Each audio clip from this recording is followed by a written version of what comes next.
Hello, everyone. Tonight we are going to talk about a topic that is so common, so pervasive, it's literally happening inside your head right now. We're going to dive into the uncomfortable and utterly boring possibility that the thoughts you think are yours might not be. Picture this. You're at a party, standing alone with a plate of lukewarm food. You're not talking to anyone, just watching. Suddenly, a thought pops into your head. I should go home. I don't belong here. You probably think that's your thought, your feeling. But what if it's not? What if that thought is like a stray cat, a tiny, furry idea that just wandered into your mental backyard and decided to make itself at home?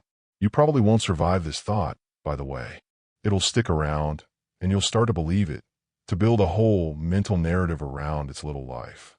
So before you get comfortable, take a moment to like the video and subscribe, but only if you really like what I do here. Let me know where you're listening from and what time it is for you. Maybe someone else is up at the same ungodly hour as you, wrestling with a stray thought of their own.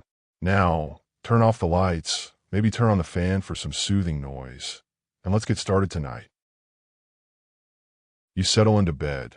The cool sheet's a small comfort against the heat of the day. Your mind, however, is anything but cool. It's still running, replaying conversations, planning tomorrow, worrying about yesterday.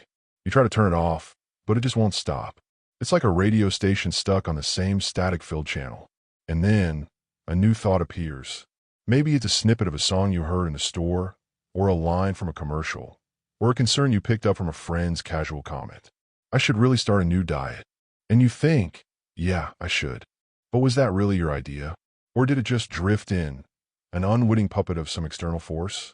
Let's start with a simple, almost comedic idea.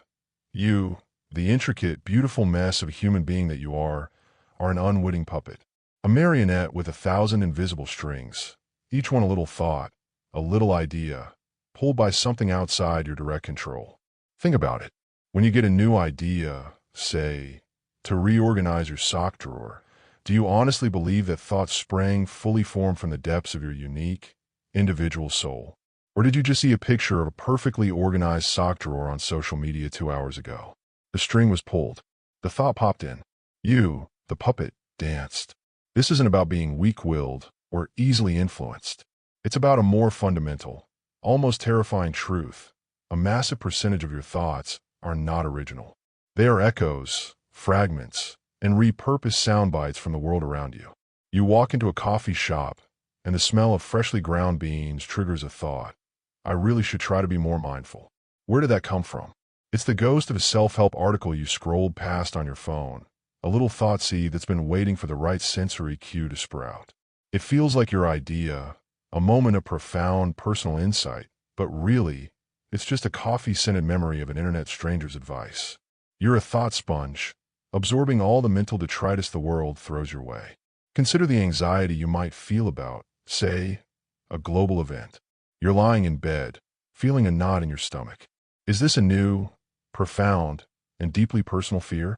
Or is it the distilled essence of 1,000 headlines, news tickers, and doom-scrolling sessions? The anxiety feels uniquely yours, but the content of the anxiety is a public domain product. It's a collective dread that has found a temporary home inside your skull. It's a thought parasite, and it's using you as its host. You feel it, you believe it, you own it, but you didn't create it. It was created by the collective, by the news cycle, by the anxious buzz of the internet, and then it simply arrived. This isn't a new concept, by the way.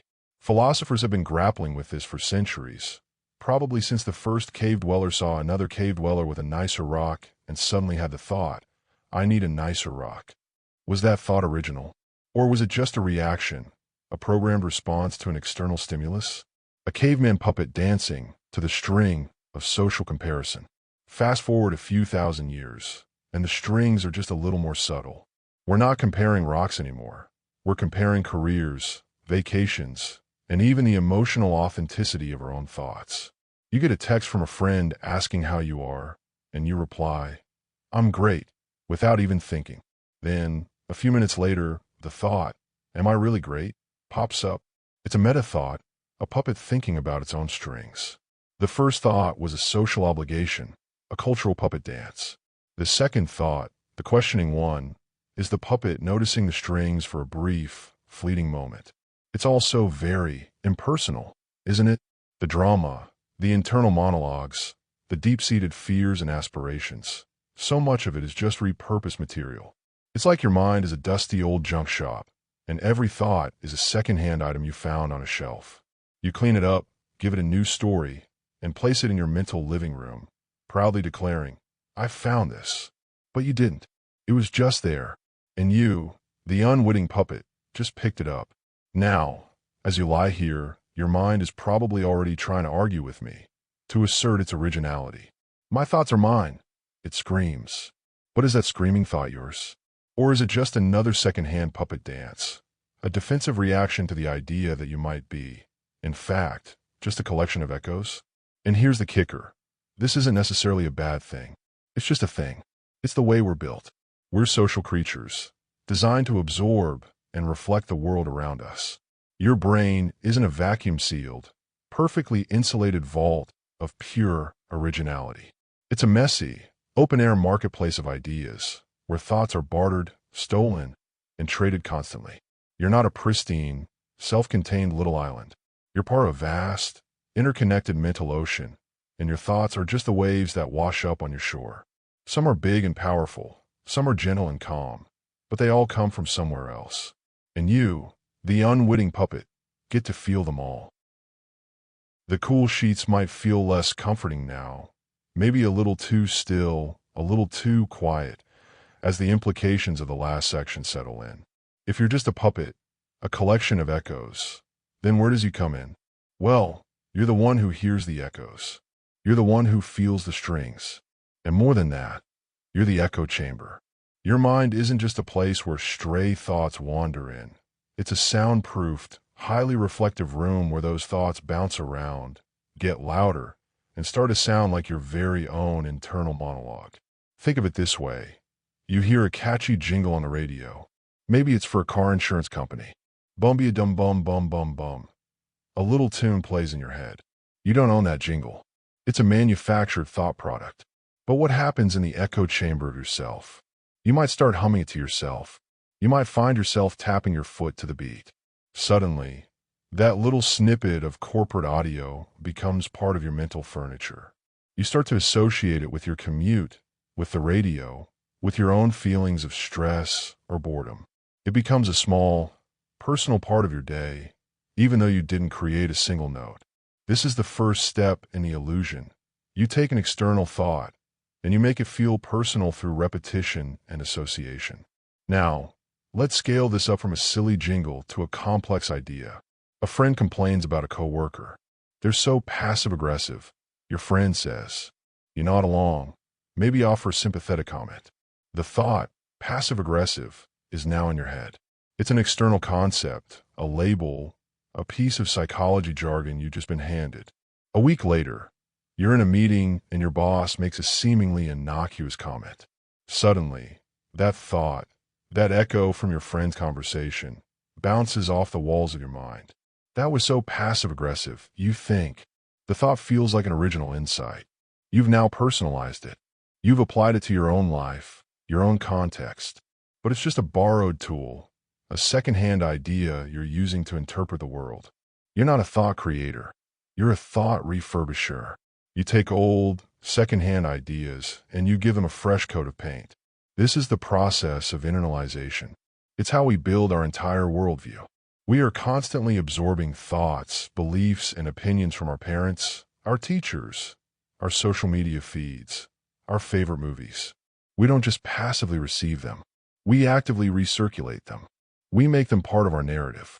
You see a picture of someone else's perfect, tidy apartment on Instagram, and a thought pops into your head. I need to be more organized. That thought isn't a new, profound goal you've just discovered. It's an echo of a carefully curated image, a whisper from the collective unconscious of the internet that you've now started to amplify in your own head. The echo chamber turns the whisper into a shout. Let's talk about that shouting. The shouting is your inner monologue. You need to be more organized. You're so lazy. Look at that mess. That voice, the one that sounds so much like you, is often just the amplified echo of an external source. It's the parent who told you to clean your room, the teacher who criticized your sloppy handwriting, the celebrity who promotes a hyper-minimalist lifestyle. They've all taken up residence inside your head, and you've given them a microphone. It's a bit like having a mental karaoke machine, where you're the only one on stage, but all the songs are by other people. You sing them with passion, you feel the emotion, and you believe the words are coming from your heart. But they're not. They're just the songs you've learned. The more you repeat these echoes, the more they solidify. A thought that was once a faint whisper becomes a firmly held belief. I'm not good at public speaking. Where did that come from? Was it a single bad experience? Or was it the collective anxiety of every class presentation you ever had, every self-conscious moment in front of a group, all mixed with the cultural narrative that public speaking is terrifying? It's a thought that you've recirculated so many times that it's become part of your identity. It's not an idea you have. It's an idea that has you. You're the echo chamber, and the echoes have become so loud you can't hear the silence behind them. And this process is sneaky. You don't consciously decide, I'm going to take this external thought and make it my own. It happens on autopilot. It happens while you're scrolling, while you're listening, while you're just existing. The world is constantly broadcasting, and your mind is constantly receiving and rebroadcasting. The thoughts you believe are yours. The ones that make you feel good or bad are often just the result of 1,000 tiny, unconscious acts of internalization. You're a mental DJ, a remix artist who takes the cultural hits and adds your own little spin, making them feel fresh and new, even though the original source material is ancient. And as you lie there, you can almost hear the faint, distant static of 1,000 other people thinking the same thought you just had. You're not alone in your head. You're in a crowded room. The hum of the fan is a steady, reassuring drone, a white noise machine for your overstimulated brain. But even with the fan, there's still that buzzing, that mental static. If your mind is an echo chamber, then the thoughts themselves are the echoes, and some of those echoes feel alien.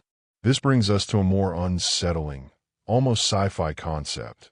What if some of those thoughts aren't just echoes, but what we could call mind parasites or thought viruses? These aren't new age nonsense. They're ideas that take root in your consciousness and change your behavior in ways you don't even realize. Imagine your mind is a perfectly manicured lawn, a beautiful green thought lawn. A little seed, a tiny piece of an idea, blows in on the wind. It's so small, you barely notice it. It could be a fear you overheard on the news about a new health trend, a judgmental comment from a podcast host, or a piece of internet clickbait that promises a secret to success. You don't consciously accept it. It just lands, and then it starts to grow. It uses the nutrients of your existing anxieties and insecurities to thrive. You don't have to water it. It finds its own resources. And as it grows, it starts to choke out the other, more pleasant flora on your mental lawn. It's a thought virus, and it's mutating inside you. This isn't about being paranoid. It's about recognizing the subtle, almost undetectable ways that ideas can hijack your mental processes. Think about the phrase fear of missing out, or FOMO. It didn't exist a few decades ago. It's a relatively new thought virus, a meme in the truest sense of the word. It's a concept, a feeling, that has infected millions of people, changing their behavior. You see a picture of friends at a concert, and suddenly, a little piece of FOMO, a thought virus, takes hold. It creates anxiety. It drives you to check your phone again, to scroll, to look for a party you could be at instead of lying here in bed. This virus isn't you. It's a self-replicating idea that has found a cozy home in your fear center. It's an autonomous entity that lives inside your mind and changes the way you feel and act, without your explicit permission. We see this everywhere. Hustle culture is another thought virus. The idea that you must be productive 24/7, that rest is for the weak, that your value is tied to your output. You might lie here in bed and feel a pang of guilt for not working, for not learning a new skill, for not optimizing your free time. That guilt isn't an organic emotion that sprouted from your soul. It's a symptom of a highly contagious thought virus that has been transmitted through social media, corporate messaging, and self-help gurus. It's an idea that has a life of its own, and it uses your body, your emotions, and your sleep schedule to achieve its own goals, to be spread, to be believed, to be acted upon. You're just a vessel. You're the patient zero, or maybe patient billion. This is a subtle but crucial distinction. We're not talking about just absorbing ideas. We're talking about ideas that have agency. They are like mental programs that install themselves without your conscious knowledge. Ever have a random, intrusive thought that makes you flinch? Something dark or strange. Something that feels completely uncharacteristic of you. What if I just drove off the road right now? You don't want to. You don't believe in the thought. But it's there, a tiny, menacing little bug in the software of your mind. Psychologists call them intrusive thoughts, but in our metaphor, they are the rogue viruses, the mental malware. They don't represent who you are. They're just glitches, autonomous little pieces of code that got into your system somehow and are running wild. They are the proof that not all thoughts serve the self. Some thoughts serve only themselves, and this can be a liberating thought. If a thought is a virus, then you are not the virus. You are the host. You are the person who has the virus. And just like a physical virus, you can develop immunity. You can learn to identify the symptoms. You can say, oh, that's not me. That's just the hustle culture virus talking. Or, that's just the FOMO bug buzzing around in my head again. By naming it, by externalizing it, you strip it of its power. You create a tiny bit of distance between you, the conscious self, and the thoughts that are running amok in your head. The buzzing sound in your head isn't you. It's just a bug, and you can learn to stop scratching. So as you lie here, maybe you can start to feel the difference. There's the stillness of your body, the gentle rise and fall of your chest.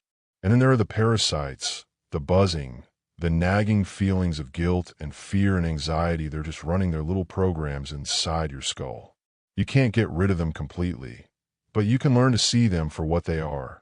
Foreign invaders, not part of the architecture of who you are.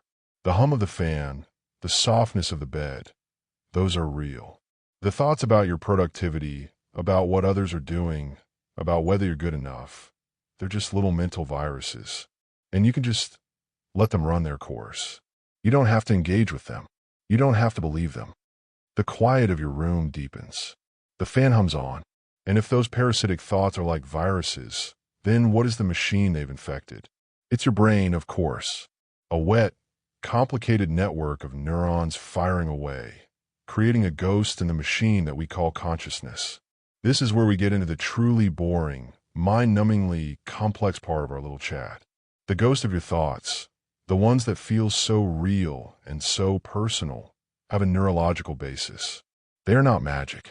They are not spontaneous. They are a product of the very architecture of your brain, and that architecture often generates thoughts without your conscious approval, creating a kind of ghost in the machine. Think of your brain as a massive, constantly chattering data center. Neurons are firing, connections are being made, and signals are being sent. Most of this happens on a subconscious level. You don't have to consciously decide to breathe, or digest your food, or regulate your body temperature. Your brain just does it. The same thing is true for a lot of your thoughts. They are the emergent properties of all that subconscious chatter. You don't decide to have a thought.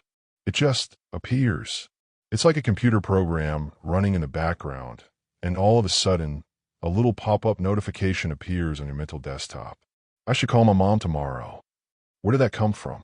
It's not a conscious decision you made. It's the product of 1,000 tiny, subconscious data points. The memory of her voice, the last time you saw her, the guilt you might feel about not calling enough, all firing off in a complex, almost random pattern.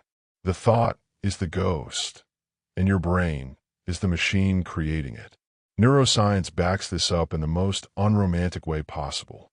Studies on decision-making show that your brain often makes a decision a few hundred milliseconds before you are consciously aware of it. The thought, I should get a glass of water, is a ghost. The machine, the intricate dance of neurons in your motor cortex and other brain regions, has already started the process of getting up and moving toward the kitchen before you even feel like you've made a choice. Your conscious self, the ghost, just takes credit for the decision after the fact. It's like being a passenger in a car who thinks they're the one driving, but the car is on autopilot, and you only find out when you see the turn signal flash. Oh, I guess I'm turning here. You think, as if it was your idea all along. The constant internal monologue, that voice that you hear in your head, is a perfect example of this ghost. It's the narrator of your life, but it's not the author. It's just a byproduct, a ghost in the machine that tries to make sense of all the subconscious input. The voice is trying to create a coherent story out of all the scattered, non-linear information your brain is processing. It's saying, okay, this happened, and this is what I should feel about it, and this is what I should do next. But it's not really in charge. It's a commentator, a sports announcer for the game of your life. The game is happening on the field, and the announcer is just describing the action. We, the ghost, mistake the announcer's voice for our own. And this ghostly nature of our thoughts is actually a good thing. Imagine if you had to consciously direct every single thought. Okay, now I will think about what to have for dinner. First, I will retrieve the memory of the contents of the refrigerator. Next, I will evaluate my current hunger level. It would be exhausting, a total mental breakdown. Our brains are designed to run on a kind of elegant, subconscious autopilot, generating thoughts and feelings for us, so we don't have to do the heavy lifting. The ghost in the machine allows you to operate in the world without having to manually operate every mental process. It's a beautifully efficient system, even if it does create the illusion that you are in complete, conscious control. So as you lie there, feeling the weight of this idea, the ghost is probably trying to argue with me. That's not true. I'm in control of my thoughts, it whispers. But is that a thought you generated? Or is it a defensive, pre-programmed response to a perceived threat? Is it an original idea? Or is it just a machine's way of trying to maintain the illusion of control? The hum of the fan, the softness of the bed, those are real. The ghost of your thoughts, the narrator of your life. It's just a clever trick of the light, a byproduct of a brain that is far more complex and autonomous than you've ever given it credit for. You're still there, lying in bed, the fan still humming its lullaby. The ghost in the machine is now in full force, and its most reliable, most talkative component is your internal monologue. That voice in your head, the one that's been narrating this entire experience, the one that sounds so much like you, is the primary instrument of the illusion. This section is about decoding that internal monologue and recognizing it for what it truly is, a clever but flawed interpreter that gives you a false sense of ownership over the ideas that pass through your head. Your internal monologue is like a talk radio host who's been given a microphone and told to provide continuous commentary on the raw data of your life. It's not the source of the news. It's just the one reporting it. A fleeting image of your to-do list pops into your head, and the monologue immediately chimes in, "Oh, I have to remember to do that tomorrow. I'm so disorganized." Notice what just happened. The monologue didn't create the thought of the to-do list. That was just a raw piece of data, a memory fragment popping up from the subconscious. But the monologue immediately grabbed it and attached a story to it. I'm so disorganized. It takes the raw, neutral information and dresses it up with judgment, emotion, and a sense of personal failure. It's not just reporting the news, it's putting a spin on it. This is the great deception of the internal monologue. It's a master of attribution. A random thought, a sensation, or a memory appears, and the monologue immediately says, "This is my thought, and this is what it means about me." It's like a sports commentator who says, "And he chose to throw the ball right there," when in reality, the throw was a split-second, pre-conscious reflex. The monologue attributes free will and personal significance to things that are often just automatic responses. It takes the neutral data, the feeling of a cold breeze, the sound of a car outside, the memory of an embarrassing moment, and frames it all within the grand, dramatic narrative of my life. And the monologue is not a single, consistent voice. It's a chorus of different personas. Sometimes it's a confident leader. Sometimes it's a harsh critic. Sometimes it's a scared child. This is because the monologue is not a fixed identity. It's a reflection of all the voices and ideas you've absorbed over your lifetime. The voice of the harsh critic might be an echo of a parent's disapproval. The voice of the scared child might be a callback to a past trauma. The confident leader might be an echo of a favorite mentor or a character in a movie you admire. Your internal monologue is a mental radio station with 100 different hosts, all broadcasting on the same frequency. And you, the listener, mistakenly believe that they are all you. So how do you decode it? You start to listen differently. Instead of just hearing the thought and accepting it, you start to notice the thought and question its origin. A thought appears, I'm not good enough. Instead of immediately believing it and feeling bad, you can start to listen to it as an external piece of data. You can ask, where did that come from? Is that the voice of a critic I absorbed? Is that an old story I keep telling myself? By creating this distance, by seeing the thought as a piece of information and not a personal truth, you start to peel back the layers of the monologue's deception. You realize that you're not the narrator. You're just the one listening. And this could be a very boring, very liberating practice. As you lie here, instead of trying to silence the voice, just listen to it. Don't engage with it. Don't argue with it. Just notice what it's saying. I should have done that better today. It might say. I wonder if I turn off the stove. It might chatter. Tomorrow is going to be so busy. Just listen. Don't add your own commentary to the commentary. Just hear it as a piece of data, a sound wave in your head. It's not a command. It's not a personal truth. It's just noise. And the more you just listen to the noise without believing it, the more you realize that the silence between the words is where the real you lives. That silence, that quiet observer, is the part that doesn't need a monologue to be. The fan hums on, a constant, low-frequency reminder that some things just are. There's no choice in the matter. The fan just spins. Your heart just beats. Your lungs just breathe. But what about your thoughts? We've been talking about the sources of your thoughts, the echoes, the parasites, the ghost in the machine. But this all leads to a much more fundamental and equally boring question. Do you even have free will? This section takes that question head on, suggesting that the notion of personal choice is often an illusion and that your thoughts are frequently a predetermined reaction to the stimuli around you. Let's perform a boring little thought experiment. You're lying in bed, and you feel a slight itch on your nose. A thought pops into your head. I should scratch my nose. And you do. Did you choose to have that thought? Did you choose to scratch your nose? Or was it an automatic, pre-programmed response? Your sensory system detected an irritant, your brain registered it, and your body reacted. The thought, I should scratch my nose, was just the ghost in the machine catching up, creating a narrative of choice to explain an action that was already in motion. The sensation was the stimulus, and the thought was the predetermined reaction. This happens all the time on a much larger scale. You're scrolling through social media, and you see a picture of a friend on a vacation. The stimulus is the image. The predetermined reaction is a cascade of thoughts and feelings. I wish I could go on vacation. I feel jealous. I should be doing more with my life.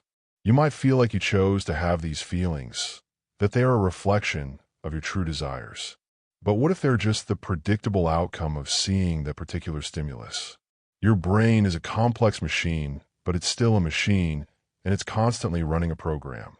Stimulus X leads to reaction Y. The illusion of free will is the feeling that you, the ghost in the machine, are the one pulling the levers and deciding which program to run. The truth is, much of what we call choice is just a reaction to an input. You see an advertisement for a new gadget, and you suddenly have the thought, I need that. That's not a free-willed choice that came from the depths of your soul. It's a carefully engineered, predetermined reaction to a stimulus designed to trigger your desire for novelty and convenience. The marketing department of a large corporation just pulled a puppet string, and your brain just danced. You're not choosing to want it. You're being made to want it. Even our deepest moral convictions can be seen through this lens. You feel a pang of guilt when you tell a white lie. Is it a choice to feel bad? Or is it a predetermined emotional reaction, a biological and social program running in the background? You've been conditioned since childhood to feel guilt when you lie. The lie is the stimulus, and the guilt is the reaction. The thought, "I shouldn't have done that," is just the ghost commentary on a pre-programmed outcome. The entire internal drama of guilt and regret feels so personal and so real, but it's often just the sound of a program running on a well-worn track. This is why things like mindfulness and meditation are so powerful.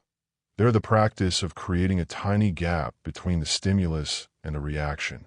The thought, "I'm jealous of my friend's vacation," appears. The predetermined reaction is to feel bad. But in that tiny gap, you can choose not to engage with the thought. You can just let it float by, like a cloud in the sky. You're not choosing to feel a different way. You're choosing to observe the feeling instead of becoming it. You're choosing to notice the program running without letting it run its full course. And in that tiny moment, in that space between stimulus and reaction, is where a different kind of freedom lives.